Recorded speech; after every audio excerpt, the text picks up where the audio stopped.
with Beijing over and Alcaraz and Medvedev failing to capitalise on Shanghai.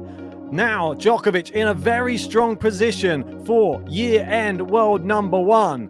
But let's have a look at what it's going to take to hold on to that number one spot. So let's go through the points. And as you can see here, Djokovic on 8,945 still.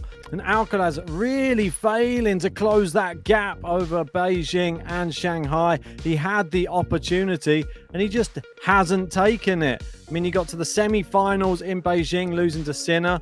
And he got, obviously, fourth round in Shanghai. Dimitrov knocking him out there and not picking up anywhere near enough points. And now that means he will have to go and win in Basel to be able to be level with Djokovic come this Paris Masters. Daniil Medvedev, it looks even bleaker for him down there at the bottom on 6,935, even if he was to win. So let's just say, for the sake of argument, that Medvedev wins in Vienna and defends his title there, and Alcaraz goes one better than last year and then wins in Basel. Well, that sets us up quite nicely for the Paris Masters. It means Djokovic and Alcaraz would go into that head-to-head, and Djokovic, last year's finalist and obviously the champion from the year before that. Daniil Medvedev, he's pretty good in Paris too. Alcaraz, we don't really know what he's up to at this time of the year. We haven't really ever seen him do anything at this time of year. And since the US Open finished, we haven't really seen the same Carlos Alcaraz.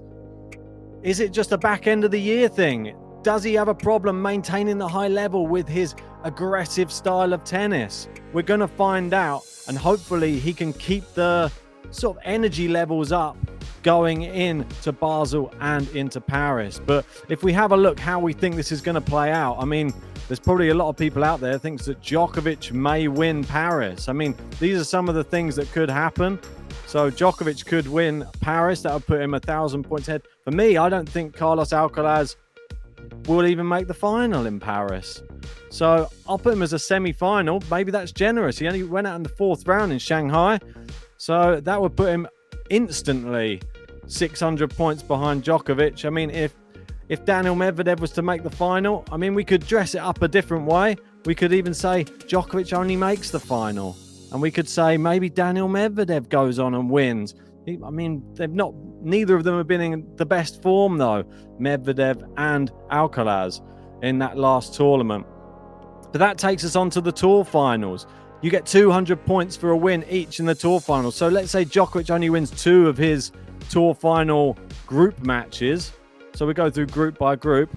And then you would need Alcaraz, essentially, to win 2 of his to qualify from the group. I mean, it's a tall order. I mean, Medvedev, he's going to have to be on one side of that of the groups. So it's going to be really tough.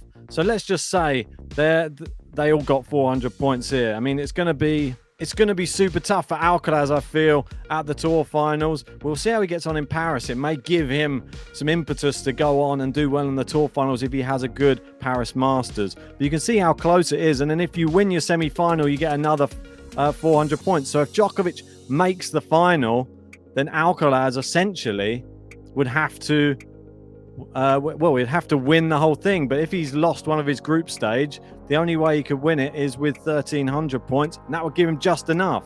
So you could see there, that's a possibility for Alcaraz doing it. But is Djokovic likely to lose the final if he was to get there? I don't know. And would it even be against Alcaraz? My personal opinion, I don't think it would be. I think it would be somebody completely different. We may see somebody just come out of nowhere and take it by storm. We've seen Casper Ruud. He did fantastically well there last year. So anything's possible on these indoor hard courts.